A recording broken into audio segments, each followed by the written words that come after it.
Aaron, can you describe the kind of impact gambling was having, because it wasn't always a problem for you, as you've already explained, but when it did become a problem, how was it impacting, on your personal life, your work life, maybe your mental health? What were the impacts that you could see?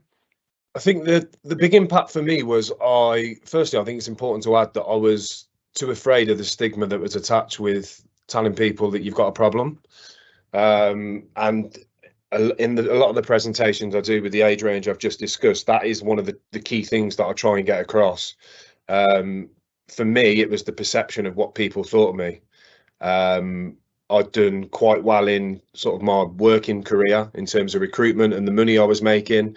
I'd go on nice holidays, and I then didn't want to sort of counteract that by people thinking, hang on a minute, he hasn't actually got any money, he's wasting all his money. So the stigma that come with the addiction part for me was probably the scariest part. Not that I'm using this as an excuse, but I come from a single parent background as well.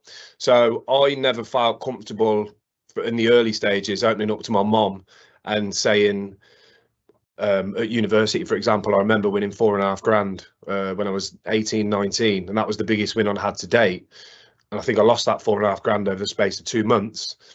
Then when I was 18, I was given a stocks and shares ISA by my granddad, £12,000, lost that in 2 days in the casino.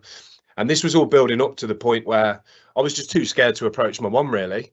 In terms of how it impacted me personally, I'd sort of transition between weights. So I'd be quite skinny at one point, and then a few minutes later I'd put a lot of weight on, and it'd keep sort of going back and forth. Because I wasn't talking about it and getting things off my chest and having conversations with people in retrospect that I should have been doing now, I'd go downtown and I'd end up in a fight and letting my aggression out in other ways instead of actually dealing with the problem.